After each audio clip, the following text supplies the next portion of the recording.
Friends, ನಿಮ್ಮ ಮಗುವಿನ ನಾಭಿಯ ಹೊಕ್ಕಳು ಬಳಿ ಹತ್ತಿರ ಊತ ಇದೆನಾ? ಚಿಕ್ಕ ಉಬ್ಬಸ ಇದೆನಾ? ಅದು ಹೊರಗಡೆ ಬಂದ ಹಾಗೆ ಕಾಣುತ್ತದಾ? ಮಗು ಅಳುವಾಗ, ಕೆಮ್ಮುವಾಗ, ಕಿರುಚುವಾಗ ಅದು ದೊಡ್ಡದಾಗುತ್ತಾ? ಅದಕ್ಕೆ ಆಪರೇಷನ್ ಮಾಡಿಸ್ಲೇಬೇಕಾ?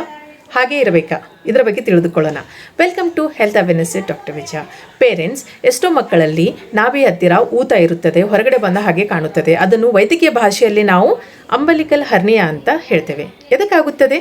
ಯೂಶ್ವಲಿ ಅಂಬಲಿಕಲ್ ಕಾರ್ಡ್, ಹೊಕ್ಕಳು ಬಳ್ಳಿ ಜನನದ ಪೂರ್ವ ಅದು ಮಸಲ್ಸ್ ನಡಿಕೆ ಒಂದು ಓಪನಿಂಗ್ ಹತ್ರ ಇರುತ್ತದೆ.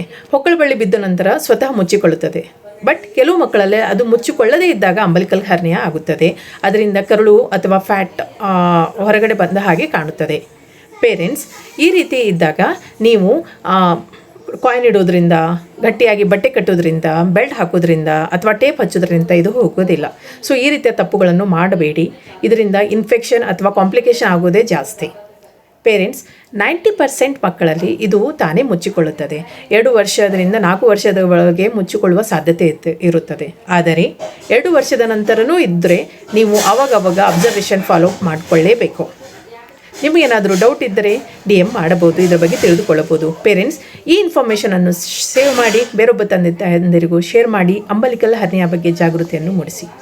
ಧನ್ಯವಾದಗಳು. ಡಾಕ್ಟರ್ ವಿಜಯ, ಪ್ಯಾರೆಂಟಿಂಗ್ ಪೀಡಿಯಾಟ್ರಿಷಿಯನ್.